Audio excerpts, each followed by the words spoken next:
ಬಂದದ್ದಿದು ಎಲ್ಲರಿಗಿದೆ. ದೇವತೆಗಳಲ್ಲಿ, ಋಷಿಗಳಲ್ಲಿ, ಮುನಿಗಳಲ್ಲಿ ಒಬ್ಬೊಬ್ಬರ ಸ್ವಭಾವ ಒಂದಿರ ಇರ್ತದೆ. ಒಬ್ಬರಿಗೆ ನಿತ್ಯ ನದಿ ಸ್ನಾನ ಮಾಡಿದರೂ ನೆಗಡಿ ಬರಲ್ಲ, ಒಬ್ಬರಿಗೆ ಬಿಸಿನೀರು ಸ್ನಾನ ಮಾಡಿದರೆ ನೆಗಡಿ ಬರ್ತದೆ, ಒಬ್ಬರಿಗೆ ಸ್ವೇಟರ್ ಹಾಕ್ಕೊಂಡ ಮೇಲೆ ಶಾಲ ಹಚ್ಕೊಂಡ್ರೆ ಬೆಚ್ಚಗಿರ್ತಾರೆ, ಒಬ್ಬರು ಬರೆಯನ್ನು ಹಚ್ಕೊಂಡ್ರೆ ಅದಕ್ಕೇನು ಅಲ್ಲಿಕ್ಕಿಲ್ಲ. ದೇಹದ ಸ್ವಭಾವ ಪ್ರಕೃತಿ ಬೇರೆ, ಅವರವರ ದೇಹದ ಸ್ವಭಾವ ಬೇರೆ, ಅವರ ನಿತ್ಯದ ಸ್ವಭಾವ ಬೇರೆ. ಕೆಲವರಿಗೆ ಹೀಗಾಗಬೇಕು, ಹೀಗೆ ಆಗಬೇಕು. ಸುಮ್ಮನೆ ಅನ್ನ ಸಾರು ಇಲ್ಲ, ಚಟ್ನಿ ಪಲ್ಯ ಕೋಸಂಬರಿ ಎಲ್ಲ ಇರಬೇಕು, ಚೆನ್ನಾಗಿ ಎಲೆ ಹಾಕಿರಬೇಕು. ಇಷ್ಟು ಹೀಗೆ ಕೂತ್ರೆ ಎಲ್ಲೋ ಕೂತ್ಕೊಂಡು ಮಾಡಿದ್ರೆ ಮಾಡಲ್ಲ ಊಟ. ಗಡಿಬಿಡಿಯೊಳಗೆ ಬೇಗ ಮಾಡಿದ್ರೆ ಮಾಡಲ್ಲ. ನಮ್ಗೆ ಇಷ್ಟೊತ್ತೇ ಟೈಮ್ ಬೇಕು, ನಾವು ಹೀಗೆ ಮಾಡಬೇಕು, ಏನು ಮಾಡಲಿಕ್ಕಿಲ್ಲ. ಯಾಕಂದರೆ ಪ್ರಕೃತ್ಯ ಪುರುಷೇಣ ಸಹಿತಂ ವಿಶ್ವಂ ವಿಶ್ವಾತ್ಮಕಂ ಪಶ್ಯನ್ನಿಂದ್ಯಃ.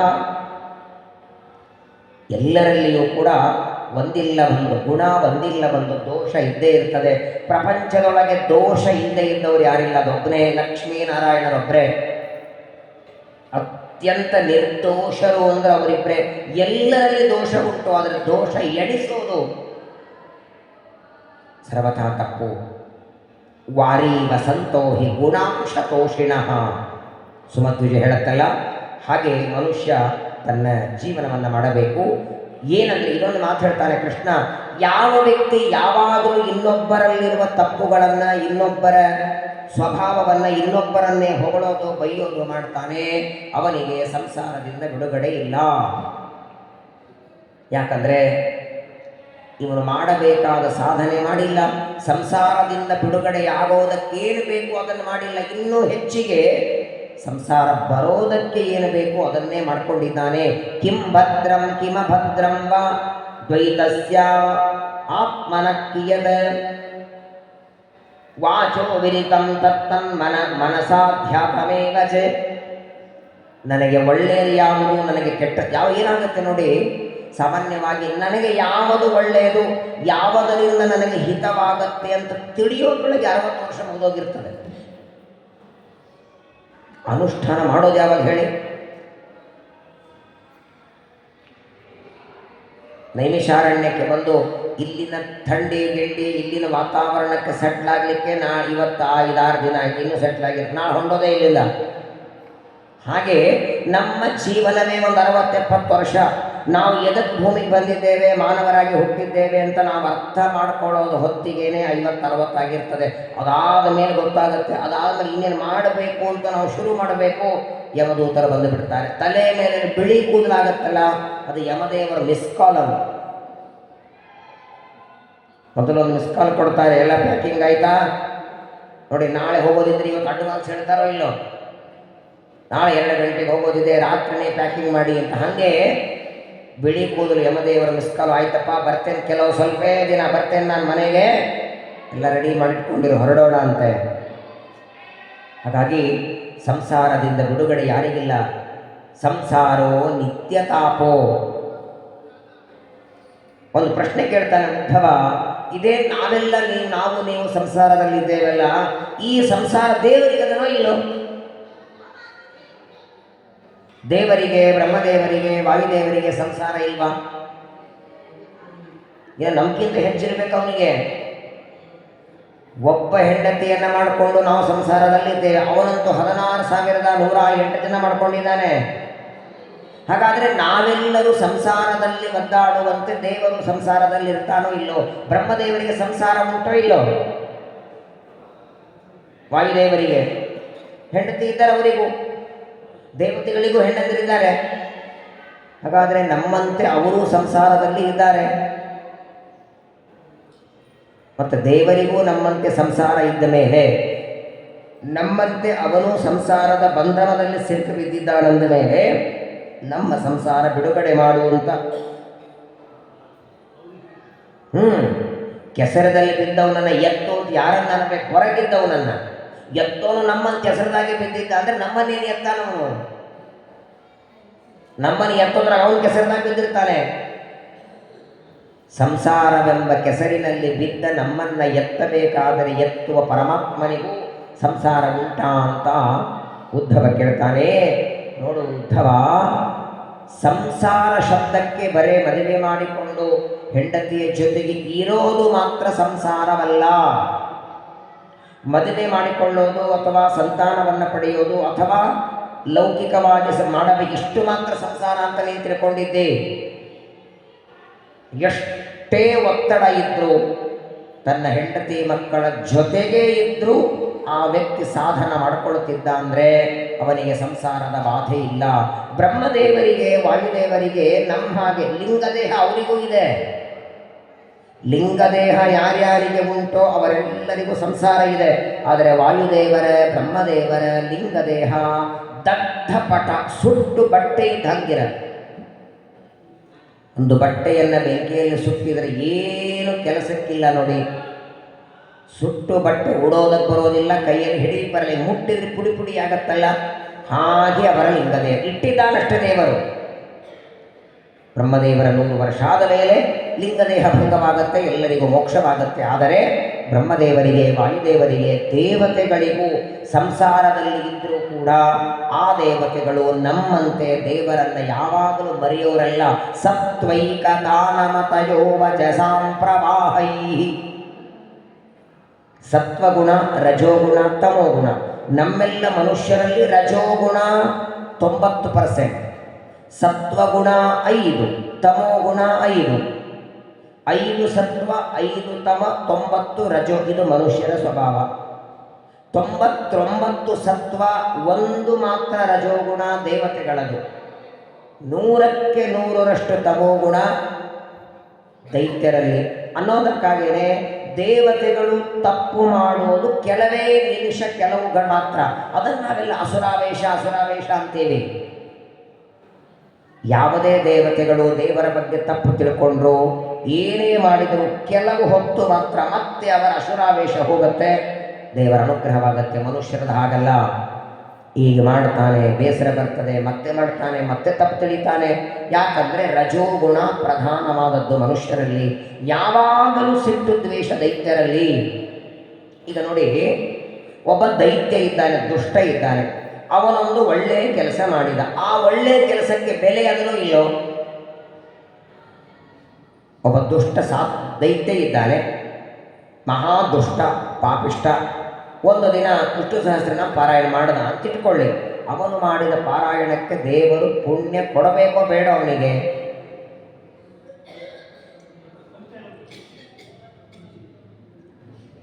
ಹಾಗೆ ದೇವರು ಅವನು ಮಾಡಿದ ಪಾರಾಯಣಗಳಿಗೆಲ್ಲ ಪುಣ್ಯ ಕೊಡ್ತಾನೆ ಅಂತ ಆಗಿಬಿಟ್ರೆ, ಹಾಗಾದರೆ ದೈತ್ಯರಿಗೂ ದೇವತೆಗಳಿಗೂ ಮನುಷ್ಯರಿಗೂ ಏನೊಂದು ವ್ಯತ್ಯಾಸ ಇದೆ. ಏನು ಪಾರಾಯಣ ಮಾಡಿದ್ರೆ ಪರಮಾತ್ಮ ಕೊಟ್ಟು ಬಿಡ್ತಾನೆ ಅಂತ ಸರ್ವಥ ಇಲ್ಲ.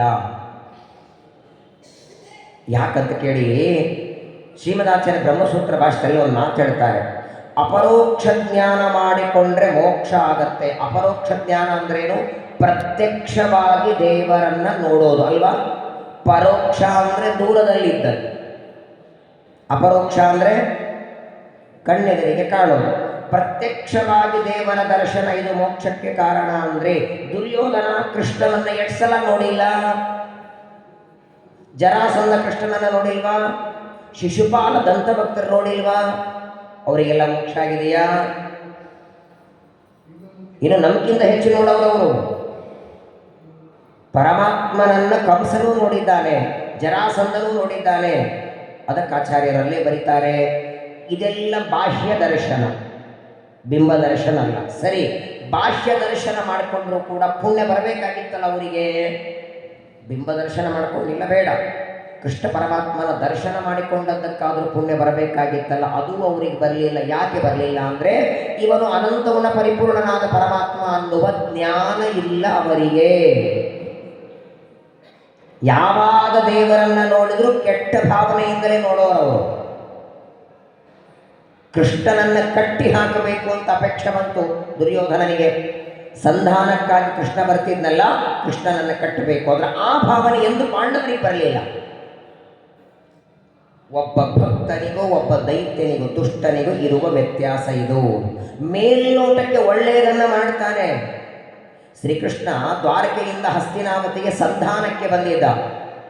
ಯುದ್ಧ ಮಾಡಬೇಕೋ ಬೇಡೋ? ಯುದ್ಧ ಬೇಡ ಅಂತ ಧರ್ಮರಾಜನ ಅಪೇಕ್ಷೆ. ನಮಗೊಂದಿಷ್ಟು ಮನೆಗಳ ಕೊಟ್ಟರೆ ಸಾಕು ಅಂತ ಧರ್ಮರಾಜ. ಯುದ್ಧ ನಡೀಲೇಬೇಕು ಅಂತ ಭೀಮಸೇನ ದೇವರು, ದ್ರೌಪದಿ, ನಕುಲ ಸಹದೇವರು ಧರ್ಮರಾಜ ಹೇಳಿದಂಗೆ ಯುದ್ಧ ನಡೀದೇ ಇದ್ರು ಬೇಡ. ಸಂಧಾನಕ್ಕೆ ಕೃಷ್ಣ ಬಂದಿದ್ದ. ಇನ್ನು ಹಸ್ತಿನಾವತಿಗೆ ಕೃಷ್ಣ ಬರೋದೇ ತಡ. ದುರ್ಯೋಧನ ಅಂತಾನೆ, ಇವತ್ತು ರಾತ್ರಿ ನಮ್ಮ ಮನೆಗೆ ಬಾ ಊಟಕ್ಕೆ ಅಂತ ಕರೆದ. ಯಾವಾಗ ಬಂದಾಗಲೂ ಪಾಂಡವರ ಮನೆಗೆ ಹೋಗ್ತಿ, 64 ಭಕ್ಷ್ಯ ಮಾಡಿಸ್ತೇನೆ, ಕೃಷ್ಣ ನನ್ನ ಮನೆಗೆ ಬಾ ಅಂತ ಕರೆದರೆ ದುರ್ಯೋಧನಿಗೆ ಕೃಷ್ಣ ಹೇಳ್ತಾ ನಾನು ಬರೋದಿಲ್ಲ ಅಂತ. ಯಾಕೆ ಅಂತಾರೆ ದುರ್ಯೋಧನ, ನನಗೂ ಪಾಂಡವರಿಗೂ ದ್ವೇಷ ಇದೆ, ನನಗೂ ಪಾಂಡವರಿಗೂ ವೈರ ಇದೆ, ನಿನಗೂ ನನಗೇನು ವೈರ ಇಲ್ಲ, ಯಾಕೆ ನನ್ನ ಮನೆಗೆ ಬರೋದಿಲ್ಲ ಅಂದರೆ ಯಸ್ತಂ ದ್ವೇಷ್ಟಿ ಸಮಾಂ ದ್ವೇಷ್ಟಿ ಯಸ್ತಂ ಮನು ಸಮಾಮನು. ನೀ ನನ್ನ ವೈಯಕ್ತಿಕ ದ್ವೇಷ ಮಾಡದಿದ್ರು ನನ್ನ ಪ್ರಾಣಭಕ್ತರಾದ ಪಾಂಡವರ ದ್ವೇಷ ಮಾಡಿದ್ದಕ್ಕೆ ಅದು ನನ್ನ ದ್ವೇಷ ಮಾಡಿದಂತೆಯೇ. ಪಾಂಡವರ ದ್ವೇಷ ಮಾಡಿ ನನ್ನ ಮೇಲೆ ಪ್ರೀತಿ ಮಾಡ್ತೀನಿ ಅಂದರೆ ನಾನು ಒಪ್ಕೊಳ್ಳೋದಿಲ್ಲ ಅಂತಾನೆ ಕೃಷ್ಣ. ಸರಿ, ದುರ್ಯೋಧನ ಮನೆಗೆ ಹೋಗಲ್ಲ ಅಂದರೆ ನಮ್ಮ ಮನೆಗೆ ಬಾ ಅಂದರು ಭೀಷ್ಮಾಚಾರ್ಯ. ಆ ಸಭೆಯಲ್ಲಿ ಎದ್ದು ಭೀಷ್ಮಾಚಾರ್ಯ ದ್ರೋಣಾಚಾರ್ಯ ಅಂತಾರೆ, ಸರಿ ಅವನ ಮನೆಗೆ ಬೇಡ, ನಮ್ಮ ಮನೆಗೆ ಬಾ, ನಾವಂತೂ ಪಾಂಡವ ದ್ರೋಹಿಗಳಲ್ಲ, ನಿಮ್ಮ ಮನೆಗೂ ಬರೋದಿಲ್ಲ ಅಂತ. ನಾವೇನು ತಪ್ಪು ಮಾಡೀವಿ ಅಂತಾರೆ ಭೀಷ್ಮರು. ಭೀಷ್ಮ ದ್ರೋಣರಿಗಂತಾನೆ, ನೀವು ಪಾಂಡವರಿಗೆ ದ್ರೋಹ ಮಾಡಿಲ್ಲ ನಿಜ, ಆದರೆ ಪಾಂಡವರ ಹೆಂಡತಿ ದ್ರೌಪದಿಯನ್ನ ತುಂಬಿದ ಸಭೆಯೊಳಗೆ ದುಶ್ಯಾಸನ ಅವಮಾನ ಮಾಡುವಾಗ ಕಣ್ಣೆದುರಿಗೆ ತಪ್ಪು ನಡೆದರು ನೋಡ್ತಾ ಕೂತ್ರಲ್ಲ, ಇದೇ ನೀವು ಮಾಡಿ ತಪ್ಪು ಅಂತ. ಕೊನೆಗೆ ವಿದುರ ಕರೀತಾನೆ ಪರಮಾತ್ಮನನ್ನ, ವಿದುರನ ಆಲಯದಿ ಪಾಲುಂಡು ಕುರುಪನ ಮಾನವನೇ ಕೊಂಡ. ಎಷ್ಟು ಪ್ರೀತಿ ನೋಡಿ, ಕುಂತಿ ನೆನೆಸ್ಕೊಳ್ತಾಳೆ. ಒಂದು ಬಾರಿ ದ್ವಾರಕಾಪಟ್ಟಣಕ್ಕೆ ದ್ವಾರಕೆಯಿಂದ ಹಸ್ತಿನಾವತಿ ಕೃಷ್ಣ ಬಂದಿದ್ದ. ಕೃಷ್ಣ ಪರಮಾತ್ಮನನ್ನು ನೋಡಿ ಕುಂತಿಯ ಮಾತು, ಕುಂತಿಯ ಬಾಯಿಯಿಂದ ಬರೋ ಮಾತುಗಳು, ಎಷ್ಟು ಪ್ರೀತಿ ನನ್ನ ಮಕ್ಕಳ ಮೇಲೆ ಮಾಡಿದ್ದೆ, ನನ್ನ ಸೊಸೆ ಮೇಲೆ ಮಾಡಿದ್ದೆ. ದೇವರಿಗೆ ನಾವು ಭಕ್ತರು ಅಂತ ಆಗೋದಕ್ಕೆ ಮೇಲ್ನೋಟಕ್ಕೆ ಏನೋ ಅರ್ಚನೆ ಮಾಡಿದರೆ, ಹೂ ಮಾಡಿದರೆ ಕೆಲವರಿಗೆ ಅನಿಸ್ತದೆ, ಅಯ್ಯೋ ಇವತ್ತೊಂದಿನ ಪೂಜೆ ಮಾಡಿರಿ ಒಳ್ಳೆಯದಾಗತ್ತೆ ಅಂತ. ಇವತ್ತು ನೀನು ಮಾಡೋ ಪೂಜೆ ನೋಡಲ್ಲ, ಸ್ವಾಭಾವಿಕವಾಗಿ ನಿನ್ನ ಮನಸ್ಸೊಳಗೆ ಭಕ್ತಿ ಇದೆಯೋ ದ್ವೇಷ ಇದೆಯೋ ದೇವರು ನೋಡ್ತಾನೆ. ನೀ ಸ್ವಾಭಾವಿಕವಾಗಿ ದುಷ್ಟನಾಗಿ ನೀನೇನು ಒಳ್ಳೆಯ ಕೆಲಸ ಮಾಡಿದರೂ ಅದಕ್ಕೇನೂ ಫಲ ಇಲ್ಲ. ಸ್ವಾಭಾವಿಕವಾಗಿ ಒಳ್ಳೆಯವನೇ ಆಗಿ ಯಾರದೋ ಸಹವಾಸದಿಂದ ನೀನು ತಪ್ಪು ಮಾಡಿದ್ರು ಅದನ್ನು ಲೆಕ್ಕಿಸೋದಿಲ್ಲ ದೇವರು. ಇವತ್ತು ಏನೋ ಕೆಟ್ಟದ್ದು ನಾವು ಮಾಡಿದ್ರು ಅದನ್ನು ದೇವರು ಪರಿಹಾರ ಮಾಡ್ತಾನೆ. ಯಾಕಂದರೆ ದೇವರಂತಾನೆ, ಇವತ್ತು ಸಹವಾಸದಿಂದ ಇವರು ಕೆಟ್ಟದ್ದು ಮಾಡಿದ್ದಾನೆ, ಸ್ವಾಭಾವಿಕವಾಗಿ ಇವ ದುಷ್ಟ ಅಲ್ಲ. ಇದನ್ನು ದೇವರು ಗಮನಿಸೋದು. ಹಾಗಾಗಿ ಪರಮಾತ್ಮನಲ್ಲಿ ನಿರ್ವ್ಯಾಜವಾದ ನೋಡಿ ಭಕ್ತಿ ಹೇಗಿರಬೇಕು. ಬರೀ ಭಕ್ತಿ ಮಾಡಿ ಅಂತಾರೆ.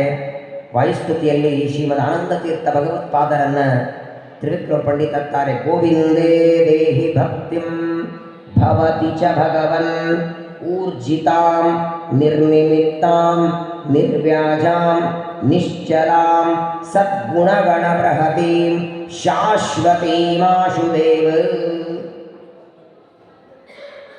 ಏನು ಬೇಡಲಿಲ್ಲ ತ್ರಿವಿಕ್ರಮ ಪಂಡಿತರು, ನೀವು ಅನುಗ್ರಹ ಮಾಡಿ ಕೊಡೋದೇ ಆದರೆ ನಿಮ್ಮ ಪಾದದಲ್ಲಿ, ನಿಮ್ಮ ಒಡೆಯನಾದ ಜಗದೋದ್ಧಾರನಾದ ಭಗವಂತನ ಪಾದದಲ್ಲಿ ದೃಢವಾದ ಭಕ್ತಿ ಕೊಡಿ ಸಾಕು. ಅದೊಂದೇ ಮೋಕ್ಷಕ್ಕೆ ಕಾರಣ. ನಿರ್ವ್ಯಾಜವಾಗಿರಬೇಕು, ನಿಶ್ಚಲವಾಗಿರಬೇಕು. ಆ ಭಕ್ತಿ ಏನೋ ಅಪೇಕ್ಷೆ ಇಟ್ಟುಕೊಂಡು ದೇವರಲ್ಲಿ ಭಕ್ತಿ ಮಾಡತಕ್ಕದ್ದಲ್ಲ. ಸದ್ಗುಣಗಣ ಬೃಹತಿ ಶಾಶ್ವತಿ. ಆ ಭಕ್ತಿ ಒಂದು ಕೊಡುವಂಥ ಪ್ರಾಣದಿ ವಾಯುದೇವರನ್ನು ಪ್ರಾರ್ಥನೆ ಮಾಡ್ತಾರೆ.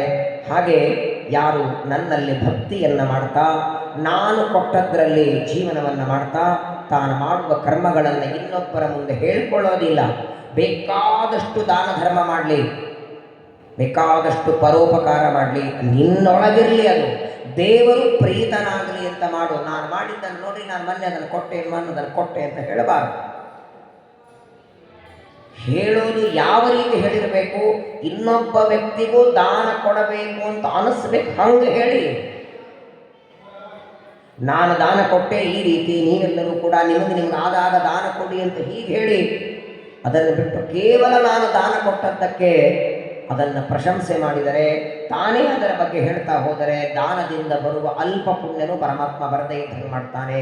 ವಿಚಾರ ಮಾಡಿ, ಈ ಗೋಡೆಗಳ ಮೇಲೆ ಚಿತ್ರ ಬರೀತಾರೆ ನೋಡಿ, ಆಕಳ ಚಿತ್ರ ಏನೋ ಚಿತ್ರ ಬರೆದು ಕೆಳಗಡೆ ಆ ವ್ಯಕ್ತಿ ತನ್ನ ನಂಬರ್ ಹಾಕಿರ್ತಾನೆ. ಹೌದೋ ಇಲ್ಲೋ? Contact number. ಅಕಸ್ಮಾತ್ ನಿಮ್ಮ ಮನೆಯಲ್ಲೂ ಹಿಂಗೇನಾದರೂ ಡಿಸೈನ್ ಮಾಡಬೇಕಾಗಿದ್ರೆ ಕಾಂಟ್ಯಾಕ್ಟ್ ಮಾಡಿ ಅಂತ. ಇಡೀ ಬ್ರಹ್ಮಾಂಡ ವರ್ಲ್ಡ್ ಟೂರ್ ಮಾಡ್ಕೊಂಡು ಬನ್ನಿ. ಯಾವ ಗಿಡ, ಪರ್ವತ, ನದಿ, ಸಮುದ್ರ ಎಲ್ಲಿ ದೇವರ ಕಾಂಟ್ಯಾಕ್ಟ್ ನಂಬರ್ ಹಾಕಿದ್ದಾನೆ ಹೇಳಿ.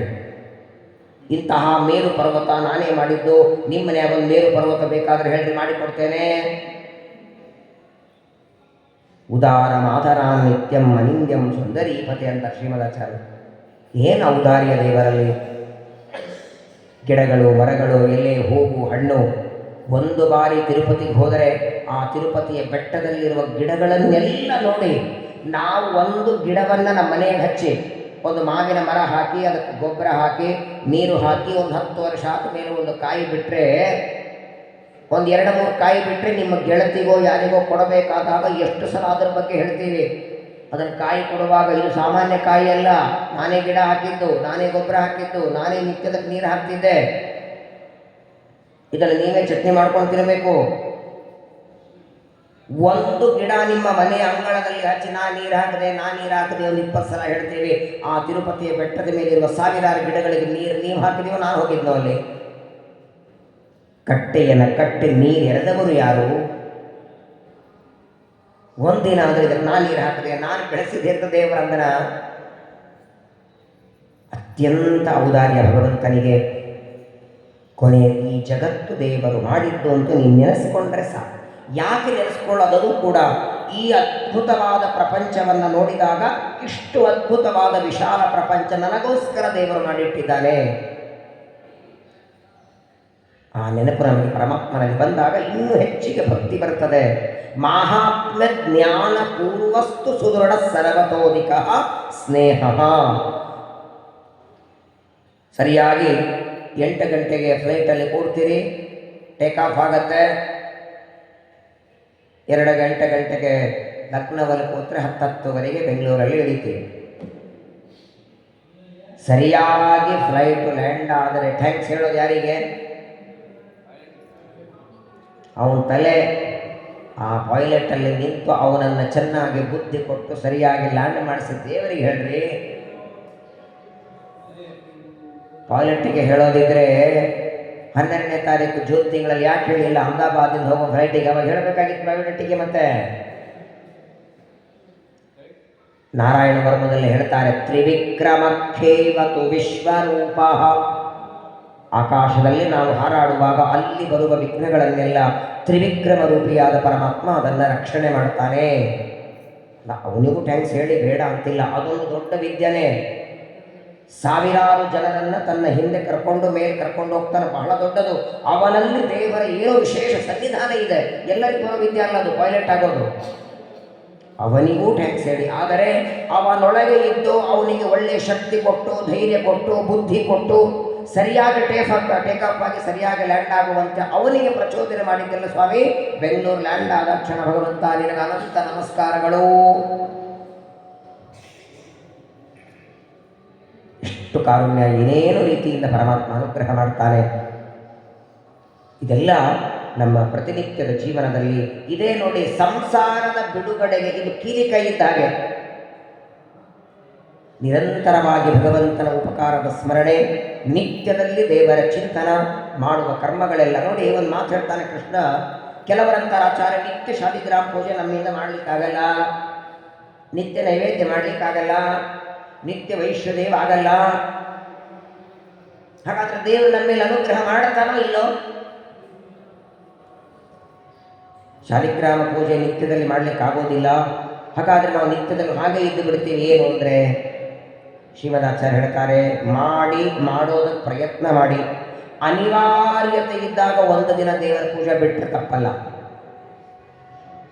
ಆದರೆ ಯಾವ ದಿನ ನಿಮ್ಮಿಂದ ದೇವರ ಪೂಜೆ ಮಾಡಲಿಕ್ಕಾಗೋದಿಲ್ವೋ ಅವತ್ತಿನ ದಿನ ಮಾನಸಿಕ ಪೂಜೆ ಮಾಡ್ರಿ ಅಂತಾನೆ. ಮನಸ್ಸಿನಲ್ಲೇ, ನಮ್ಮ ಶರೀರವೇ ಒಂದು ಮನೆ, ದೇಹ ದೇವರ ಮನೆ. ಹೃದಯ ಒಳಗಿರುವ ಮಂಟಪ, ಹೃದಯದಲ್ಲಿ ಕೂತಂತಹ ಪರಮಾತ್ಮ ಹೃದಯದಲ್ಲಿದ್ದಾನೆ. ನಾನೇನು ಸ್ನಾನ ಮಾಡ್ತೇನೋ ಅದು ದೇವರಿಗೆ ಅಭಿಷೇಕ. ಎಲ್ಲೆಲ್ಲಿ ನಾನು ಓಡಾಡ್ತೇನೆ ಅದು ನನ್ನ ಹೃದಯದಲ್ಲಿರುವ ಪರಮಾತ್ಮನಿಗೆ ರಥೋತ್ಸವ ಮಾಡಿದಂಗೆ ಚಿಂತನೆ ಮಾಡ್ರಿ, ಮಾನಸಿಕ ಪೂಜೆ ಆಯಿತು. ಭೀಮಸೇನ ದೇವರು ಹೇಳ್ತಾರೆ, ಮಾನಸಿಕವಾಗಿ ಛತ್ರ, ಚಾಮರ, ರತ್ನದ ಸಿಂಹಾಸನ, ಮಾನಸಿಕವಾಗಿ ನೈವೇದ್ಯ, ಮಾನಸಿಕ ಮಂಗಳಾರತಿ, ₹1 ದುಡ್ಡು ಖರ್ಚಿಲ್ಲ, ಸ್ನಾನನೇ ಮಾಡಬೇಕಂತಿಲ್ಲ, ಎಲ್ಲೋ ಕೂತ್ಕೊಂಡು ಅರ್ಧ ಗಂಟೆ ಮಾನಸಿಕ ಧ್ಯಾನ ಮಾಡಿ ಎಂಥ ಸಾಧನೆ ಆಗಿಹೋಯಿತು. ಒಂದು ದಿನ ಗುರುವಾರ, ಒಂದು ದಿನ ಮಠಕ್ಕೆ ಹೋಗಿ ನಮ್ಮ ಪರವಾಗಿ ರಾಯರಿಗೆ ರಥೋತ್ಸವ ಮಾಡಿ, ಒಂದಿನ ಅಲ್ಲ ನಿತ್ಯ ಒಂದು ರಥಕ್ಕೆ ಇರಬೇಕು ಹೇಳಿ. ರಥಕ್ಕೆ ಕುದುರೆ ಬೇಕು, 4 ಗಾಲಿ ಬೇಕು, ಒಬ್ಬ ಸಾರಥಿ ಬೇಕು, ಅದಕ್ಕೊಂದು ಲಗಾಮ ಬೇಕು. ಕಾಠಕ ಉಪನಿಷತ್ತು ಹೇಳುತ್ತೆ, ನಮ್ಮ ಶರೀರವೇ ರಥ. ಶರೀರವೆಂಬ ರಥಕ್ಕೆ 10 ಇಂದ್ರಿಯಗಳೇ ಕುದುರೆಗಳು, ಜ್ಞಾನೇಂದ್ರಿಯ, ಕರ್ಮೇಂದ್ರಿಯಗಳು. ಆ 10 ಇಂದ್ರಿಯಗಳೆಂಬ ಕುದುರೆಯನ್ನು ಎಳೆಯುವ ಲಗಾಮು ಅಂದರೆ ಮನಸ್ಸು, ಅದನ್ನು ಹಿಡ್ಕೊಂಡ ಸಾರಥಿ ಅಂದರೆ ಬುದ್ಧಿ. ರಥದಲ್ಲಿ ಕೂತವನು ರಥಿಕ ಪರಮಾತ್ಮ. ನೀವು ಹಾಲು ತರೋದಕ್ಕೆ, ಮೊಸರು ತರೋದಕ್ಕೆ, ಯಾವುದಕ್ಕೆ ಹೋಗಿ ಹೆಜ್ಜೆ ಇಟ್ಟಷ್ಟೆಲ್ಲ ರಥೋತ್ಸವ ಆಯಿತು. ಈ ಅನುಸಂಧಾನ ಬಂದರೆ ಪ್ರತಿನಿತ್ಯದಲ್ಲಿ ಭಗವಂತನ ಪೂಜೆಯಾಗತ್ತೆ.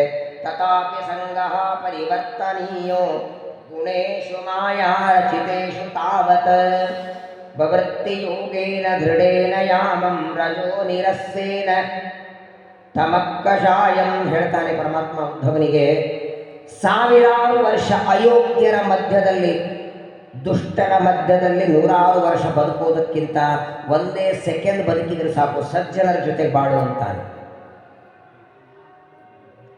ಬಾಲ ಹಿಡಿಯುವುದಾದರೆ ಕುದುರೆಯ ಬಾಲ ಹಿಡಿ, ರಾಜನ ಆಸ್ಥಾನಕ್ಕೆ ಹೋಗುತ್ತೆ. ಕತ್ತೆ ಬಾಲ ಹಿಡಿದ್ರೆ ತಾನು ಕೆಲಸ ಮಾಡುತ್ತೆ, ಅಲ್ಲಿ ಕರ್ಕೊಂಡು ಹೋಗುತ್ತೆ. ಅದು ಬಾಲನೇ 2. ಹಾಗೆ ಸಜ್ಜನರ ಸಂಗ ಮಾಡು, ದೊಡ್ಡವರ ಹತ್ರ ಹೋಗು. ತಮ್ಮ ದೇಹ ಮನಸ್ಸನ್ನು ಯಾರು ದೇವರಿಗೆ ಒಪ್ಪಿಸಿರ್ತಾರೆ ಅವ್ರ ಜೊತೆಗಿರು. ಅವರ ಪರಿಸರದಲ್ಲಿದ್ದರೂ ಅವರ ನಡವಳಿಕೆಯಿಂದ, ಅವರ ಆಡುವ ಮಾತಿನಿಂದ, ಅವರ ಉಪದೇಶದಿಂದ ಇವತ್ತಿಲ್ಲ ನಾಳೆ ನಮ್ಮಲ್ಲಿ ಬದಲಾವಣೆ ಆಗತ್ತೆ, ಗ್ಯಾರಂಟಿ ಆಗತ್ತೆ. 1 ದಿನಕ್ಕಾಗಲ್ಲ, ಒಂದೇ ದಿನಕ್ಕಾಗ, ಆದರೆ 1 ದಿನ ಗ್ಯಾರಂಟಿ ಆಗತ್ತೆ. ನೋಡಿಬೇಕಾದ್ರೆ ಕಲಿಯುಗದೊಳಗೆ ಹಣ ಖರ್ಚಿಲ್ಲದೆ ಮನಸ್ಸಿಗೆ ಸಿಗುವ ದೊಡ್ಡ ಟ್ರೀಟ್ಮೆಂಟು ಅಂತಿದ್ರೆ ಅದು ಸಜ್ಜನರ ಸಂಘ ಒಂದೇ. ಎಂಥವರ ಮನಸ್ಸು ಪರಿವರ್ತನೆ ಆಗತ್ತೆ, ಎಂಥವರ ಮನಸ್ಸು. ಅವರ ತಪಸ್ಸು, ಅವರ ಜ್ಞಾನ, ಅವರ ನಿಷ್ಠೆ, ಅವರಲ್ಲಿ ಇರುವ ಒಳ್ಳೆಯ ಗುಣ, ಅವರ ವ್ಯಕ್ತಿತ್ವ, ಅದನ್ನು ನೋಡಿದಾಗ ತಲೆಬಾಗಬೇಕು. ಒಂದು 8-10 ದಿನ ಯಾರೋ ಸ್ವಾಮಿಗಳು ದೇವರ ಪೂಜೆ ಮಾಡ್ತಿರ್ತಾರೆ, ನೀವು ಬರೀ ಅಲ್ಲಿ ಹೋಗಿ ಅವ್ರು ಮಾಡೋದನ್ನು ನೋಡಿ ನೀವು ಮನೆಗೆ ಬಂದು ಅಷ್ಟು ಅವ್ರು ಮಾಡ್ತಾರೆ, ನಾನು ಯಾಕೆ ಮಾಡಬಾರದು, ನಾನು ದೇವರ ಪೂಜೆ ಮಾಡಬೇಕು, ನಾನು ಅರ್ಚನೆ ಮಾಡಬೇಕು, ನಾನು ಭಗವಂತನ ಸ್ತೋತ್ರ ಮಾಡಬೇಕು. ಹಾಗಾಗಿ ಜ್ಞಾನಿಗಳ ಸಂಘವನ್ನು ಮಾಡು, ನಿನಗೆ ದಾರಿ ತೋರಿಸ್ತಾರೆ, ಸನ್ಮಾರ್ಗ ತೋರಿಸ್ತಾರೆ. ಒಳಗಿರುವ ಎಷ್ಟೋ ದುಷ್ಟ ವಿಚಾರಗಳೆಲ್ಲ ದೂರ ಆಗತ್ತೆ. ನೀವು ನೋಡಿ, ಎಷ್ಟೊತ್ತು ಒಳ್ಳೆಯವರ ಜೊತೆಗಿರ್ತೇವೆ, ಸಜ್ಜನರ ಜೊತೆಗೆ, ಅಷ್ಟು ಕೆಟ್ಟ ವಿಚಾರಗಳೆಲ್ಲ ತಲೆಯಿಂದ ಹೋಗುತ್ತೆ. ಅವರ ಉಪದೇಶ, ಅವರ ಹೇಳುವ ಮಾತುಗಳು ಕೇಳ್ತಾ ಕೇಳ್ತಾ ವಿಚಾರಗಳೆಲ್ಲ ಹೋಗುತ್ತೆ, ಮನಸ್ಸು ನಿರ್ಮಲವಾಗುತ್ತೆ. ಬಹಳ ಜೀವನದ ಬಹಳ ದೊಡ್ಡ ಅಂಗ. ನಿಜವಾದ ಶ್ರೀಮಂತ ಯಾರು ಅಂದರೆ, ಯಾವ ವ್ಯಕ್ತಿಗೆ ಕಾಲಕ್ಕೆ ದಾರಿ ತಪ್ಪಿದಾಗೆಲ್ಲ ಅವನಿಗೆ ಉಪದೇಶ ಮಾಡೋದಕ್ಕೆ ಗುರುಗಳು ಯಾರಿಗಿದ್ದಾರೆ ನೋಡಿ, ಅವನೇ ದೊಡ್ಡ ಶ್ರೀಮಂತ ಅಂತಾನೆ ಕೃಷ್ಣ. ಹಾಗಾಗಿ ನೀನು ಉದ್ಧವ, ಇಷ್ಟೊತ್ತು ನಾನು ನಿನಗೆ ಹೇಳ್ತಿದ್ದೇನೆ, ನಾನು ಹೇಳಿದ ಎಲ್ಲ ಮಾತುಗಳು, ಏನೇನು ಉಪದೇಶವನ್ನು ನಿನಗೆ ಮಾಡಿದ್ದೇನೆ, ಇದನ್ನೆಲ್ಲ ತಗೊಂಡು ಅಯೋಗ್ಯರ ದುಷ್ಟರ ಮಧ್ಯದಲ್ಲಿ ಓಡಾಡಬೇಡ. ಇನ್ನು ಸ್ವಲ್ಪೇ ದಿನದಲ್ಲಿ ಕಲಿಯುಗ ಶುರುವಾಗೋದಿದೆ. ಇದನ್ನೆಲ್ಲ ಕೃಷ್ಣ ಹೇಳಿದ್ಯಾವಾಗ? ದ್ವಾಪರ ಯುಗದ ಕೊನೆಗೆ. ತಾನು ಪರಂಧಾಮಕ್ಕೆ ಹೋಗುವಾಗ ಉದ್ಧವರನ್ನು ಕೂಡಿಸ್ಕೊಂಡು ಹೇಳಿದ್ದು. ಆ ತತ್ವಜ್ಞಾನದ ಉಪದೇಶವನ್ನು ಮಾಡಿ ಕೃಷ್ಣ ಹೇಳ್ತಾನೆ, ನೀನು ಮಾತ್ರ ಇಲ್ಲಿ ಸಂಚಾರ ಮಾಡಬೇಡ. ಎಲ್ಲಿ ಹೋಗಲಿ ಎಂದ? ನಿನಗೆ ಉಪದೇಶ ಮಾಡಿದ ಇದೆಲ್ಲ ಜ್ಞಾನವನ್ನು ತೆಗೆದುಕೊಂಡು ನೀನು ನೇರವಾಗಿ ಬದರಿಕಾಶ್ರಮಕ್ಕೆ ಹೊರಡು. ಕೃಷ್ಣ ಪರಮಾತ್ಮನಿಂದ ಇಷ್ಟೆಲ್ಲ ಉಪದೇಶವನ್ನು ಪಡಿತಾನೆ. ಒಂದಾದ ಮೇಲೆ ಒಂದು ಪ್ರಶ್ನೆಗಳನ್ನು ಕೇಳಿ ಕೇಳಿ ಇನ್ನೂ ಅನೇಕ ವಿಚಾರಗಳನ್ನು ಹೇಳಬೇಕಾಗಿತ್ತು. ಕೃಷ್ಣ ಮತ್ತು ಉದ್ಧವರ ಸಂವಾದವೇ ಒಂದು ಅಮೃತ ಇದ್ದ ಹಾಗೆ. ಅನಿವಾರ್ಯವಾಗಿ ಮುಗಿಸ್ಬೇಕಾಗಿದೆ. ಉದ್ಧವ ಪರಮಾತ್ಮನಿಗೆ ಅನೇಕ ಪ್ರಶ್ನೆಗಳನ್ನು ಕೇಳಿ ಕೊನೆಗೆ ಭಕ್ತಿ ಯಾಕೆ ಬೇಕು, ಸಜ್ಜನರ ಸಂಘ ಯಾಕೆ, ಸಂಸಾರದ ನಿವೃತ್ತಿ ಹೇಗೆ, ಭಾಗವತ ಧರ್ಮಗಳು ಅಂದರೆ ಏನು ಅಂತ ಉದ್ಧವ ಕೇಳ್ತಾನೆ. ಅದನ್ನು ಕೃಷ್ಣ ಪರಮಾತ್ಮ ಉದ್ಧವನಿಗೆ ಉಪದೇಶವನ್ನು ಮಾಡ್ತಾ ಇದ್ದಾನೆ. ನೋಡಿ, ಒಬ್ಬ ವ್ಯಕ್ತಿಯ ಜೊತೆಗೆ 8 ದಿನ ಜೊತೆಗಿದ್ರೆ, ನಮ್ಮ ಜೊತೆಗೆ 8 ದಿನ ಜೊತೆಗಿದ್ದು ನಮ್ಮ ಜೊತೆಗೆ ಊಟ ಮಾಡಿ ಆ ವ್ಯಕ್ತಿ ನಮ್ಮನ್ನು ಬಿಟ್ಟು ಹೋಗ್ತಾರಂದ್ರೆ ಕಣ್ಣಲ್ಲಿ ನೀರು ಬರ್ತದೆ. 8 ದಿನ ಅಲ್ಲ, 8 ವರ್ಷ ಅಲ್ಲ, 40-50 ವರ್ಷ ಕೃಷ್ಣನ ಜೊತೆಗೆ ಓಡಾಡಿದವನು, ಕೃಷ್ಣನ ಜೊತೆಗೆ ಆಟ ಆಡಿದವನು, ಅವನ ಜೊತೆಗೆ ಕೂತ್ಕೊಂಡು ಊಟ ಮಾಡಿದವನು, ಇವತ್ತು ಅದೇ ಕೃಷ್ಣನಿಂದ ದಿವ್ಯವಾದ ಜ್ಞಾನ ಪಡೆದವನು ಉದ್ಧವ. ಇಷ್ಟೆಲ್ಲ ಉಪದೇಶ ಮಾಡಿ ಕೃಷ್ಣ ಅಂತಾನೆ ನೀನು ಬದರಿಕಾಶ್ರಮಕ್ಕೆ ಹೋಗು ಅಂತಾನೆ. ಹೆಂಗ್ರಿ ಆಗತ್ತೆ? ಉದ್ಧವನ ಕಣ್ಣೊಳಗೆ ದಳದಳ ನೀರು. ಇನ್ನೇನಾದ್ರೂ ಮಾಡು ಅಂದ್ರೆ ಮಾಡ್ತೇನೆ, ಇಲ್ಲಿಯೇ ಪ್ರಾಣ ಬಿಡು ಅಂದ್ರೆ ಬಿಡ್ತೇನೆ, ದೇಹ ಬಿಡು ಅಂದ್ರೆ ಬಿಡ್ತೇನೆ, ನೀನು ಬಿಟ್ಟು ಹೋಗೋದ್ರೆ ನಮ್ಮ ಕಡೆ ಆಗೋದಿಲ್ಲ ಅಂತಾನೆ ಉದ್ಧವ. ಕ್ಷಣಾರ್ಧ ಅಪಿ ಕೇಶವ, ಒಂದು ಕ್ಷಣ ಅಲ್ಲ, ಕ್ಷಣದಲ್ಲಿಯ ಅರ್ಧ ಕ್ಷಣವೂ ನಾನು ನಿನ್ನನ್ನು ಬಿಟ್ಟು ಹೋಗ್ಲಿಕ್ಕೆ ಸಾಧ್ಯ ಇಲ್ಲ.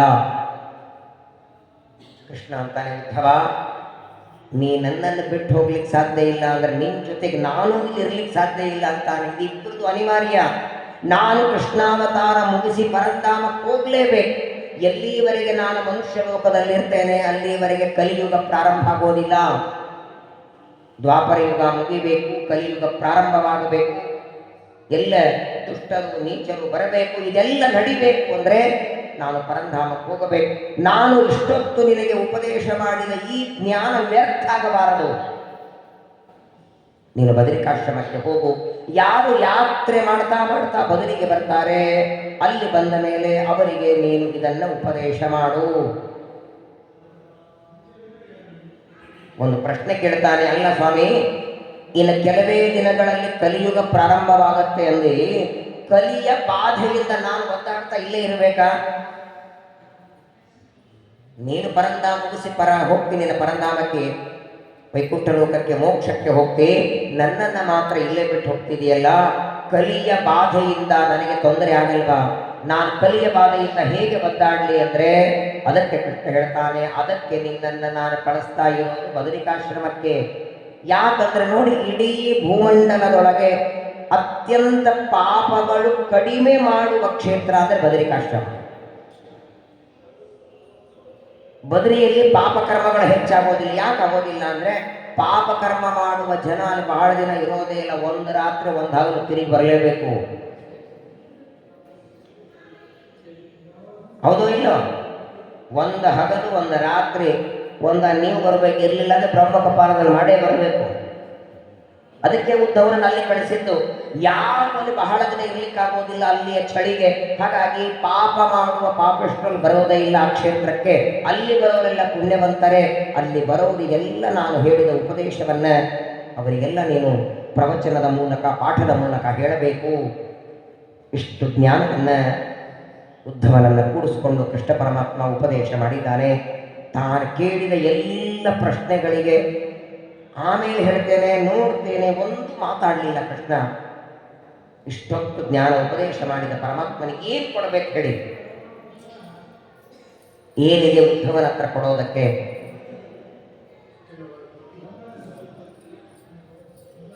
ಏನೊಂದು ಮಡಿ, ಸೀರೆ, ಧೋತ್ರ, ಒಂದಿಷ್ಟು ದಕ್ಷಿಣೆಯ ಸಂಭಾವನೆ ಕೊಟ್ಟಾಗತ್ತಾ? ಉದ್ಧವ ತನಗೆ ಉಪದೇಶ ಮಾಡಿದ ಕೃಷ್ಣ ಪರಮಾತ್ಮನ ಪಾದ ಪೂಜೆ ಮಾಡ್ತಾನೆ. ಕೃಷ್ಣನ ಪಾದವನ್ನು ತೊಳಿತಾನೆ. ಉದ್ಧವನ ಬಾಯಿಯಿಂದ ಸ್ತೋತ್ರ ಬರ್ತದೆ. ಏಕಾದಶ ಸ್ಕಂದದಲ್ಲಿ ಉದ್ಧವ ಮಾಡಿದ ಸ್ತೋತ್ರ, ಕೃಷ್ಣನ ಸ್ತೋತ್ರ ಅದ್ಭುತವಾದದ್ದು. ಯಾವಾಗಲೂ ನೋಡಿ, ಒಬ್ಬ ವ್ಯಕ್ತಿಯನ್ನು ನಾವು ಹೊಗಳಬೇಕು ಅಂದರೆ ಅದು ಸ್ವಾಭಾವಿಕ ಬರಬೇಕು. ಆ ವ್ಯಕ್ತಿಯಿಂದ ಏನಾದರೂ ನಮಗೆ ಲಾಭ ಆದರೆ ಹೊಗಳೋದಲ್ಲ, ಅದು ಸ್ತೋತ್ರ ಆಗಲ್ಲ. ಅದು ಸ್ವಾಭಾವಿಕವಾಗಿ ಅವನಲ್ಲಿದ್ದ ಗುಣಗಳನ್ನು ಹೊಗಳೋದು ಯಾವಾಗ ಮಾಡ್ತೀವಲ್ಲ, ಉದ್ಧವನ ಬಾಯಿಂದ ತನ್ನಷ್ಟಕ್ಕೆ ತಾನು ಭಗವಂತನ ಮಾತುಗಳು ಸ್ತೋತ್ರಗಳು ಹೊರಗೆ ಬರ್ತದೆ. ವಿಪ್ರಾವಿತೋ ಮೋಹಮಯೋದಕಾರೋ ಯ ಆಶ್ರಿತೋ ಮೇ ತವ ಸನ್ನಿಧಾನ ವಿಭಾವಸೋ ಕಿನ್ನು ಸಮೀಪದಸ್ಯ ಶೀತಂ ತಯೋಭಿಪ್ರಭವತ್ಯ ಚಾಪ್ಯ. ಹೇ ಪರಮಾತ್ಮ, ಪ್ರಪಂಚದೊಳಗೆ ಪ್ರೀತಿ ಮಾಡೋರು ಸಿಗ್ತಾರೆ, ಬಿಸಿ ಬಿಸಿ ಅಡಿಗೆ ಮಾಡಿ ಊಟಕ್ಕೆ ಹಾಕೋರು ಸಿಗ್ತಾರೆ, ಏನಪ್ಪಾ ಚೆನ್ನಾಗಿದೆಯಾ ಅಂತ ಕೇಳೋರು ಸಿಗ್ತಾರೆ. ಆದರೆ ನಿನ್ನಂತೆ ಉಪದೇಶ ಮಾಡೋರು ಮತ್ತೊಬ್ಬರಿಲ್ಲ ಅಂತಾನೆ. ಎಷ್ಟು ಪ್ರೀತಿ ನನ್ನ ಮೇಲೆ ಸ್ವಾಮಿ ನಿನಗೆ. ಎಲ್ಲ ಯಾದವರಲ್ಲಿ ನಾನು ಒಬ್ಬ ನಿನ್ನ ಭಕ್ತನೇ. ಬ್ರಾಹ್ಮಣರ ಶಾಪದಿಂದ ಇಡೀ ಯಾದವ ಕುಲವೇ ನಾಶವಾದಾಗ ನನ್ನನ್ನು ಮಾತ್ರ ನೀನು ಪ್ರಭಾಸ ಕ್ಷೇತ್ರಕ್ಕೆ ಕಳಿಸ್ಲಿಲ್ಲ. ನೀನು ಹೋಗಬೇಡ ಅಂತ ನನ್ನನ್ನು ಕೂಡಿಸ್ಕೊಂಡು ಇಷ್ಟು ದಿವ್ಯವಾಗಿ ಉಪದೇಶ ಮಾಡಿದ್ದೆಲ್ಲ ಸ್ವಾಮಿ, ಏನು ಕೊಡಲಿ ನಿನಗೆ? ಮೊದಲನೇ ನಿನಗೆ ಅಪೇಕ್ಷೆನೇ ಇಲ್ಲ. ನೀನು ಸಾಂದೀಪಿನಿ ಆಚಾರ್ಯರ ಹತ್ರ ಗುರುಕುಲದಲ್ಲಿ ಓದುವಾಗ ನೀನು ಗುರುದಕ್ಷಿಣೆಯಾಗಿ ಸಪ್ತ ಮಗನನ್ನು ತಂದು ಕೊಟ್ಟವು ನೀನು. ನಿನಗೆ ನಾನೇನು ಗುರುದಕ್ಷಿಣೆ ಕೊಡಲಿ ಅಂತಾರೆ? ಇಡೀ ವಿಶ್ವವೇ ನಿನದು, ವಿಶ್ವಾಧಾರ ನೀನು, ನಿನಗೆ ಗುರುದಕ್ಷಿಣೆಯನ್ನು ಕೊಡ್ಲಿಕ್ಕೆ ಸಾಧ್ಯವಿಲ್ಲ. ಒಂದು ಗಿಡಕ್ಕೆ ಎಷ್ಟೇ ನೀರು ಹಾಕಿ ಎಷ್ಟೇ ಪ್ರೀತಿ ಮಾಡಿದ್ದು, ಮಾವಿನ ಮರ ಇದೆ, ಮಾವಿನ ಗಿಡ, ಅದಕ್ಕೆ ನೀರು ಹಾಕಿ ತುಂಬ ಪ್ರೀತಿ ಮಾಡಿ ಒಂದಿನ ಅದಕ್ಕೆ ನೀವು ಮಾತಾಡಿಸಿ, ಏನಯ್ಯ ಮಾವಿನ ಮರವೇ ಪ್ರತಿ ವರ್ಷ ಮಾವಿನ ಹಣ್ಣೆ ಕೊಡ್ತೀಯಲ್ಲ, ಎಷ್ಟು ಪ್ರೀತಿ ಮಾಡ್ತೇನೆ, ಒಂದು ವರ್ಷ ಆ್ಯಪಲ್ ಕೊಡಬಾರ್ದ ನೀನು? ಒಂದು ವರ್ಷ ಆ್ಯಪಲ್ ಹಣ್ಣು, ಒಂದು ವರ್ಷ ಕಿತ್ತಳೆ ಹಣ್ಣು. ಗಿಡ ಅನ್ನತ್ತೆ ನೀ ಎಷ್ಟೇ ಪ್ರೀತಿ ಮಾಡು, 24 ಗಂಟೆ ನನ್ನ ಸುತ್ತು ಪ್ರದಕ್ಷಿಣೆ ಹಾಕಿದ್ರು ಕೊನೆ ಪ್ರತಿ ವರ್ಷ ನಾನು ಕೊಡೋದು ಮಾವಿನ ಹಣ್ಣು, ನನ್ನಲ್ಲಿ ಬೇರೆ ಹಣ್ಣು ಬರೋದಿಲ್ಲ. ಏನ್ ಮಾಡ್ಲಿಕ್ಕಿಲ್ಲ. ನೀನು ಪ್ರೀತಿ ಮಾಡ್ತೀನಿ ಮಾತ್ರಕ್ಕೆ ನಾನೇನು ಆ್ಯಪಲ್ ಕೊಡ್ಲಿಕ್ಕಾಗತ್ತಾ? ಆದರೆ ಬೇಡಿದ್ದು ಕೊಡುವಂತಹ ಕಲ್ಪವೃಕ್ಷ ನೀನು ಸ್ವಾಮಿ ಅಂತಾನೆ ಉದ್ಧವ. ನಾನು ನಿನ್ನಲ್ಲಿ ಪ್ರಾರ್ಥನೆ ಮಾಡೋದೊಂದೇ. ನೋಡಿ, ಎದುರುಗಡೆ ಸ್ವಾಮಿ ನಿಂತಿದ್ದಾನೆ, ಅನಂತ ಕೋಟಿ ಬ್ರಹ್ಮಾಂಡ ನಾಯಕ ಸರ್ವೋತ್ತಮನಾದ ಕೃಷ್ಣ ಎದುರುಗಡೆ ಇದ್ದಾನೆ. ಉದ್ಧವ ಅಂತಾನೆ, ನನಗೆ ಅನುಗ್ರಹವನ್ನು ಮಾಡು. ಎಂಥ ಆಪತ್ತು ಬರಲಿ, ಎಂಥ ಕಷ್ಟಗಳೇ ಬರಲಿ, ನಿನ್ನ ವಿಸ್ಮರಣೆ ಮಾತ್ರ ನನಗೆ ಬರಬಾರದು, ಇದೇ ಒಂದು ವರ ಕೊಡು ಅಂತಾನೆ. ಸಂಪತ್ತೌಚ ವಿಪತ್ತೌಚ ಮಹತಾಮೇಕ ರೂಪಕ.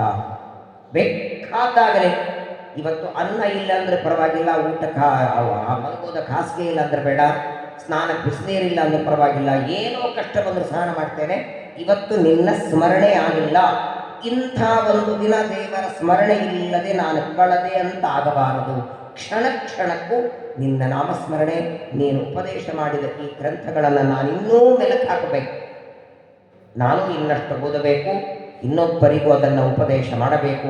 ಇದೇ ಒಂದು ಭಾಗ್ಯವನ್ನು ಕರುಣಿಸುವಂತ ಕೃಷ್ಣನ ಪಾದಗಳಲ್ಲಿ ಪ್ರಾರ್ಥನೆಯನ್ನು ಮಾಡ್ತಾನೆ, ನಮಸ್ಕಾರ ಮಾಡಿದ್ದಾನೆ. ಇನ್ನು ಹೊರಡು ಅಂದ ಕೃಷ್ಣ ಉದ್ಧವನಿಗೆ. ಆಯ್ತಲ್ಲಪ್ಪ, ನೀನು ಕೇಳಿದ ಪ್ರಶ್ನೆಗೆ ನಾನೆಲ್ಲ ಉತ್ತರ ಕೊಟ್ಟಿದ್ದೇನೆ, ನೀನು ಬೇಗ ಹೊರಡು ಅಂತಾನೆ. ಯಾಕಂದರೆ ನೀನು ಬೇಗ ಇಲ್ಲಿಂದ ಹೊರಡದಿದ್ರೆ ನಾನು ಕೃಷ್ಣಾವತಾರ ಮುಗಿಸ್ಲಿಕ್ಕಾಗಲ್ಲ. ನೀನು ಹೋದರೆ ನಾನು ಮುಗಿಸ್ಬೇಕು.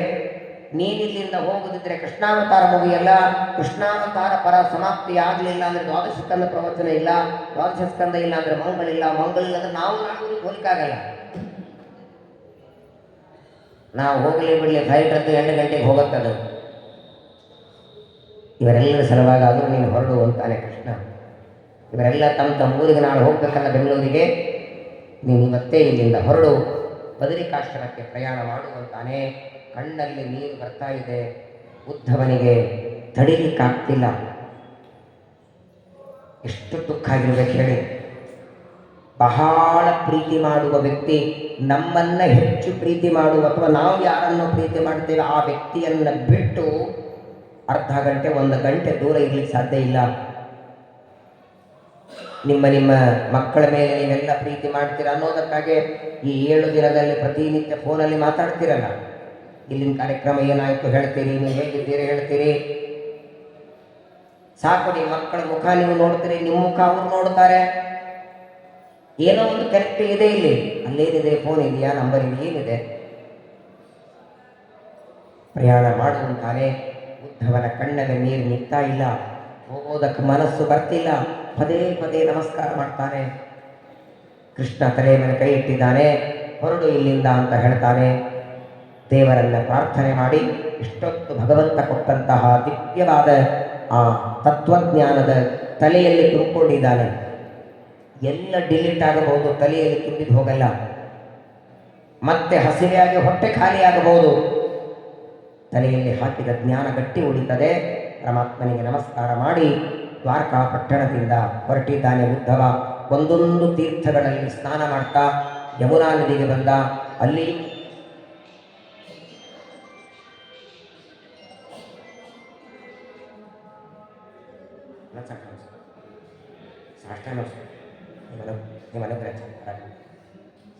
ತುಂಬ ಸಂತೋಷ ಆಯ್ತು ಸರಿ, ಬಹಳ ಸಂತೋಷ. ನಾನು ವಿಶೇಷವಾಗಿ ಆಯ್ತು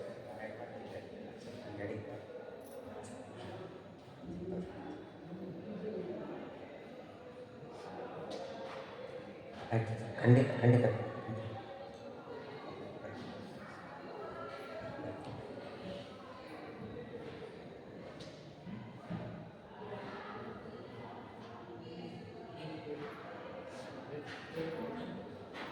ಪರಮಾತ್ಮ ಉದ್ಧವನಿಗೆ ಅನುಗ್ರಹ ಮಾಡಿ ಕಳಿಸ್ತಿದ್ದಾನೆ.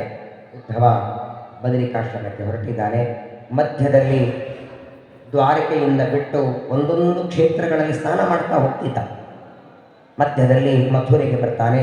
ಯಮುನಾ ನದಿಯಲ್ಲಿ ಸ್ನಾನ ಮಾಡ್ತಾನೆ. ವಿದುರನ ಭೇಟಿಯಾಯಿತು. ವಿದುರ ಮತ್ತು ಉದ್ಧವನಿಗೆ. ಉದ್ಧವ ಕೇಳ್ತಾನೆ, ಎಲ್ಲಿಗೆ? ವಿದುರ ಕೇಳದ, ಎಲ್ಲಿಗೆ ಪ್ರಯಾಣ ಅಂತ. ಕೃಷ್ಣ ಪರಮಾತ್ಮ ನನ್ನನ್ನು ಬದರಿಗೆ ಕಳಿಸಿದ್ದಾನೆ, ಹೊರಟಿದ್ದೇನೆ. ನೇರವಾಗಿ ದೇವರಿಂದ ನಾನು ಉಪದೇಶ ಪಡೆದಿದ್ದೇನೆ ಅಂತಾನೆ ಉದ್ಧವ. ಏನು ಹೇಳಿದ ಕೃಷ್ಣ? ನಮಗೂ ಸ್ವಲ್ಪ ಹೇಳು ಅಂತಾನೆ ವಿದುರ. ಉದ್ಧವ ಹೇಳ್ತಾನೆ, ನಿನಗೆ ಉಪದೇಶ ಮಾಡೋದಕ್ಕಂತೇನೆ ಪರಮಾತ್ಮ ನನ್ನ ಜೊತೆಗೆ ಇನ್ನೊಬ್ಬರನ್ನು ನನ್ನ ಪಕ್ಕದಲ್ಲಿ ಕೂಡಿಸ್ಕೊಂಡಿದ್ದ. ಕೃಷ್ಣ ಪರಮಾತ್ಮನ ಜೊತೆಗೆ ಉದ್ಧವನ ಜೊತೆಗೆ ಮೈತ್ರಿಯವರು ಕೂತ್ಕೊಂಡು ಕೃಷ್ಣನಿಂದ ಉಪದೇಶ ಪಡೆದವರು ನಿನಗೋಸ್ಕರ ಹರಿದ್ವಾರದಲ್ಲಿ ಕಾಯ್ತಿದ್ದಾರೆ. ನೀನು ಹೋಗು. ಸಂಚಾರ ಮಾಡ್ತಾ ಹರಿದ್ವಾರಕ್ಕೆ ಬರ್ತಾನೆ. ಹರಿದ್ವಾರದಿಂದ ಎಲ್ಲ ಪ್ರಯಾಗಗಳಲ್ಲಿ ಸ್ನಾನ ಮಾಡ್ತಾ ಇದು ಉದ್ಧವ ಬಂದು ಬಿಡ್ತಾನೆ ಬದರಿಕಾಶ್ರಮಕ್ಕೆ. ಯಾವಾಗ ಉದ್ಧವ ಅಲ್ಲಿಂದ ಹೊರಟ, ಶ್ರೀಕೃಷ್ಣ ಪರಮಾತ್ಮ ಎಲ್ಲ ಯಾದವರಿಗೆ ಮೊದಲೇ ಕಳಿಸಿಬಿಟ್ಟಿದ್ದ. ಪ್ರಭಾಸ ಕ್ಷೇತ್ರಕ್ಕೆ ಬಂದಾಗಿತ್ತು. ತಾನು ಕೂಡ ಪ್ರಭಾಸಕ್ಕೆ ಬರ್ತಾನೆ. ತನ್ನ ಅಣ್ಣನಾದ ಬಲರಾಮ ದೇವರಿಗೆ ಹೇಳ್ತಾನೆ, ನೀವು ಅವತಾರ ಮುಗಿಸಿ. ತಂದೆ ವಸುದೇವ ದೇವಕಿಯರಿಗೆ ಹೇಳ್ತಾನೆ, ನೀವು ಅವತಾರ ಮುಗಿಸಿ. ಎಲ್ಲರೂ ನಿಮ್ಮ ನಿಮ್ಮ ಅವತಾರ ಮುಗಿಸಿ ಪರಂಧಾಮಕ್ಕೆ ಮೂಲ ರೂಪಕ್ಕೆ ಸೇರಿಕೊಳ್ಳ್ರಿ. ಎಲ್ಲರನ್ನು ಕಳಿಸಿಕೊಟ್ಟ. ಕೊನೆಗೆ ತಾನು ಬದಿತಾನೆ. ಆ ಪ್ರಭಾಸ ಕ್ಷೇತ್ರದಲ್ಲಿ ಒಂದು ದೊಡ್ಡದಾದ ಅರಳಿ ಮರದ ಕೆಳಗೆ ತನ್ನ ಒಂದು ಕಾಲು ಇನ್ನೊಂದು ಕಾಲಿನ ಮೇಲೆ ಹಾಕಿಕೊಂಡು ಕೃಷ್ಣ ಕೂತಿದ್ದಾನೆ. ಪರಮಾತ್ಮನ ಅಂಗಾಲು ಕೆಂಪಗಾಗಿ ಕಂಡಿದೆ. ಒಬ್ಬ ವ್ಯಾಧ ದೂರನಿಂದ ಬಾಣ ಹೊಡಿತಾನೆ. ಯಾವುದೋ ಒಂದು ಪ್ರಾಣಿ ಕೂತಂಗಾಯ್ತವನಿಗೆ ಜೋರಾಗಿ ಬಾಣ ಹೊಡಿತಾನೆ.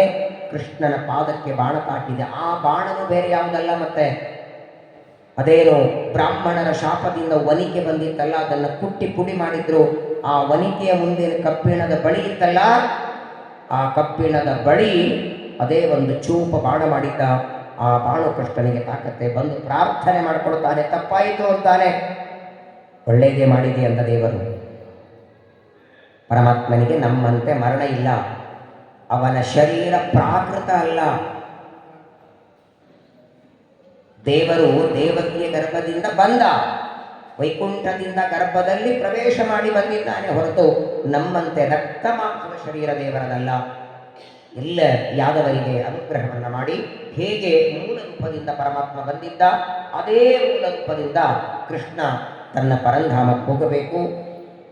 ತಾನು ಅವತಾರ ಮುಗಿಸುವಾಗ ಎಲ್ಲ ಪಾಂಡವರಿಗೆ ಆಜ್ಞೆ ಮಾಡ್ತಾನೆ. ಪಾಂಡವರೆಲ್ಲ ಬದರಿಕಾಶ್ರಮಕ್ಕೆ ಬಂದು ಒಬ್ಬೊಬ್ಬರಾಗಿ ಸ್ವರ್ಗಕ್ಕೆ ಪ್ರಯಾಣ ಮಾಡ್ತಾರೆ. ಪಾಂಡವರೆಲ್ಲರೂ ಭೂಮಿ ಬಿಟ್ಟು ಹೋಗಿದ್ದಾರೆ. ಎಲ್ಲ ಯಾದವರು ಭೂಮಿ ಬಿಟ್ಟು ಹೋಗ್ತಾರೆ. ಕೃಷ್ಣ ಪರಮಾತ್ಮ ತಾನು ತನ್ನ ಅವತಾರವನ್ನು ಮುಗಿಸಿ ಪರಂಧಾಮಕ್ಕೆ ಭಗವಂತ ಪ್ರಯಾಣವನ್ನು ಮಾಡ್ತಾನೆ. ಕೃಷ್ಣ ಪರಮಾತ್ಮ ಪರಂಧಾಮಕ್ಕೆ ಹೋದ ಮೇಲೆ ಪಾಂಡವರ ನಂತರದಲ್ಲಿ ಪರಮೊಮ್ಮಗನಾದ ಪರೀಕ್ಷಿತ ಇಷ್ಟು ದಿವಸಗಳವರೆಗೆ ರಾಜ್ಯ ಆಳುತ್ತಿದ್ದ. ಪರೀಕ್ಷಿತ ಭಾಗವತ್ ಕೇಳುವುದಕ್ಕೆ ಬಂದಿದ್ದಾರೆ. ಅವರ ಮಕ್ಕಳು ಜನಮೇಜಯ ಮೊದಲಾದವರು ರಾಜ್ಯ ಆಳುತ್ತಿದ್ದಾರೆ.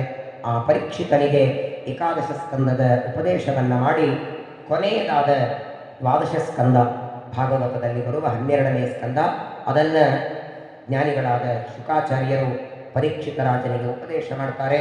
ಪರೀಕ್ಷಿತ ಕೇಳ್ತಾನೆ, ಪ್ರಾರಂಭದಲ್ಲಿ ಪ್ರಶ್ನೆ ಕೇಳ್ತಾನೆ. 12ನೇ ಸ್ಕಂದದ ಪ್ರಾರಂಭದಲ್ಲಿ ಈ ರಾಜ್ಯದಲ್ಲಿ ಅರ್ಥಾತ್ ಕಲಿಯುಗದಲ್ಲಿ ಧರ್ಮ ಎಲ್ಲಿವರೆಗಿತ್ತು ಅಂತ ಕೇಳ್ತಾನೆ. ಪಾಂಡವರು ಸ್ವರ್ಗಕ್ಕೆ ಹೋದರು. ಶ್ರೀಕೃಷ್ಣ ಪರಮಾತ್ಮನು ಸ್ವರ್ಗಕ್ಕೆ ಪ್ರಯಾಣವನ್ನು ಮಾಡಿದ, ತನ್ನ ಪರಧಾಮಕ್ಕೆ. ಶ್ರೀಕೃಷ್ಣ ಪರಮಾತ್ಮ ಪಾಂಡವರು ಇಬ್ಬರೂ ತಮ್ಮ ಲೋಕಕ್ಕೆ ಹೋದ ಮೇಲೆ ಧರ್ಮ ನಿಂತೋಯಿತಾ ಅಂದರೆ ಇಲ್ಲ. ಶುಕಾಚಾರ ಅಂತಾರೆ ಪರೀಕ್ಷಿತನಿಗೆ, ನಿನ್ನ ಮಕ್ಕಳು, ಮೊಮ್ಮಕ್ಕಳು, ಮರಿಮೊಮ್ಮಕ್ಕಳು, ನಿನ್ನ ವಂಶದೊಳಗೆ ಮುಂದೆ ಕ್ಷೇಮಕಾಂತ ರಾಜ ಬರ್ತಾನಪ್ಪ, ಅವನವರೆಗೂ ಧರ್ಮ ಇತ್ತು. ಯಾರಿಗೆ ಗೊತ್ತಿರುತ್ತೆ ಹೇಳಿ? ಈಗ ನಿಮ್ಮನ್ನು ಕೂಡಿಸ್ಕೊಂಡು ನಿಮ್ಮ ತಂದೆ ಬಗ್ಗೆ ಹೇಳಬಹುದು, ನಿಮ್ಮ ಅಜ್ಜನ ಬಗ್ಗೆ ಹೇಳಬಹುದು, ಹಿಂದೆ ಆದವ್ರ ಬಗ್ಗೆ ಹೇಳಬಹುದು, ನಿಮ್ಮ ಮಗನ ಬಗ್ಗೆನೂ ಹೇಳಬಹುದು. ಆದರೆ ಶುಕಾಚಾರ್ಯರು ಎದುರುಗಡೆ ಕೂತ ಪರೀಕ್ಷಿತನ ಮುಂದಿನ ವಂಶ ಎಲ್ಲ ಹೇಳ್ತಾರೆ. ನಿನ್ನ ವಂಶದಲ್ಲಿ ಇನ್ನು ಮುಂದೆ ಯಾರ್ಯಾರು ಬರೋರಿದ್ದಾರೆ, ನಿನ್ನ ವಂಶದಲ್ಲಿ ಎಷ್ಟು ಜನ ಧಾರ್ಮಿಕರಾದ ರಾಜರು ಬರೋರಿದ್ದಾರೆ, ಈ ಪೃಥ್ವಿಯನ್ನು ಯಾರ್ಯಾರು ಆಳ್ತಾರೆ. ದ್ವಾಪರ ಯುಗ ಮುಗಿದು ಕಲಿಯುಗ ಶುರುವಾಗುತ್ತೆ. ಕಲಿಯುಗದ ಧರ್ಮಗಳೇನು, ಕಲಿಯುಗ ಎಷ್ಟು ಘೋರವಾಗಿರ್ತದೆ, ಏನೇನು ಮುಂದೆ ಕಲಿಯುಗದಲ್ಲಿ ನಡೆಯೋದಿದೆ, ಅಧರ್ಮ ಎಷ್ಟಾಗತ್ತೆ, ಕಲಿಯುಗದ ವರ್ಣನೆ ದ್ವಾದಶ ಸ್ಕಂದದಲ್ಲಿ ಬರ್ತದೆ. 12ನೇ ಸ್ಕಂದದಲ್ಲಿ ಬರುವ ಅನೇಕ ವಿಚಾರಗಳನ್ನು ನಾಳೆಯ ದಿನ ಶ್ರವಣ ಮಾಡೋಣ. ನಾಳಿಗೆ ಶ್ರೀಮದ್ ಭಾಗವತದ ಸಪ್ತಾಹದ ಕೊನೆಯ ದಿನ ಮಂಗಲ ಮಹೋತ್ಸವ. ಮಂಗಲ ಅನ್ನೋ ಶಬ್ದಕ್ಕೆ ಸಂಪೂರ್ಣ ಹೇಳಿ ಕೇಳಿದರೆ ಮಂಗಳ. ನಾನು ಹೇಳಿಲ್ಲ, ನೀವು ಕೇಳಿಲ್ಲ. ಏಕಾದಶ ಸ್ಕಂದನು ಸಂಪೂರ್ಣ ಹೇಳಲಿಕ್ಕಾಗಲಿಲ್ಲ. ಆದರೂ ಎಷ್ಟು ಶ್ರವಣ ಮಾಡಿದ್ದೇವೆ ಅಷ್ಟನ್ನೇ ಭಗವಂತನಿಗೆ ಒಪ್ಪಿಸೋದು. ನಮ್ಮನ್ನು ನಮ್ಮ ಊರುಗಳಿಂದ ಇಲ್ಲಿ ಬರುವಂತೆ ಮಾಡಿ, ಇಲ್ಲಿ ಕೂಡಿಸಿ, ದೇಹದಲ್ಲಿ ಶಕ್ತಿ ಕೊಟ್ಟು, ತಲೆಯಲ್ಲಿ ಬುದ್ಧಿ ಕೊಟ್ಟು, ಇಲ್ಲಿ 1:30-2 ಗಂಟೆ ಕೂತ್ಕೊಂಡು ಶ್ರವಣ ಮಾಡೋ ಹಾಗೆ ಮಾಡಿಸಿದ್ಯಲ್ಲ, ಇದು ನಿನ್ನ ಪೂಜೆ. ಇದನ್ನು ಬಿಟ್ಟು ಏನು ಮಂಗಳ ಅಂದರೆ ಬೇರೆ ಏನಿಲ್ಲ. ನಿನ್ನ ಸಂಕಲ್ಪ, ನಿನ್ನ ಅನುಗ್ರಹದಿಂದ ನಡೆದದ್ದು. ಎಷ್ಟು ಜನ ಬೆಂಗಳೂರಲ್ಲಿ ಸಂಕಲ್ಪ ಮಾಡಿರ್ತಾರೆ, ಅದೇನೋ ಭಗವಂತನ ಇಚ್ಛೆ. ಒಂದು ಕಾರ್ತಿಕ ಮಾಸ 1 ತಿಂಗಳು ಕೇಳಬೇಕು ಒಂದು ಸಂಕಲ್ಪ, ಅದು 1 ವರ್ಷಕ್ಕೆ ಹೋಯಿ. ಪ್ರತಿ ತಿಂಗಳು ಒಂದೊಂದು ಸ್ಕಂದ, ಆ ಪ್ರತಿ ತಿಂಗಳು ಒಂದೊಂದು ಸ್ಕಂದ ಕೇಳಿದರೆ ಮಂಗಳ ಇಲ್ಲಿ ಮಾಡಬೇಕು ಅನ್ನೋ ಸಂಕಲ್ಪ ಆಯಿತು. ಸರಿ, ಬರೀ ನೈಮಿಷಾರಣ್ಯ ಬೇಡ, ಅದಕ್ಕಿಂತ ಮೊದಲು ಗಯಾ ಕ್ಷೇತ್ರಕ್ಕೆ, ಕಾಶಿ, ಅಯೋಧ್ಯ ಎಲ್ಲ ಕಡೆಗೆ ಸಂಚಾರ ಮಾಡಿ ಅಲ್ಲೆಲ್ಲ ಶ್ರಾದ್ದ ಮಾಡಿ ಇಲ್ಲಿ ಬರೋಣ ಅಂತಾಯಿತು. ಅಂತೂ ನಾವು ಹೇಗೆ ಸಂಕಲ್ಪಗಳು ಮಾಡ್ತಾ ಹೋದ್ವಿ, ಸತ್ಯ ಸಂಕಲ್ಪ ದೇವರದನ್ನೆಲ್ಲ ಮಾಡಿಸಿದ. ಪ್ರಾಯ ಬೆಂಗಳೂರು ಬಿಟ್ಟು ನಾಳೆಗೆ 14-15 ದಿವಸ ಆಗತ್ತೆ. ಗಯಾದಲ್ಲಿ ವಿಷ್ಣುಪಾದ, ಅಲ್ಲಿಂದ ಆರಂಭ ಮಾಡಿ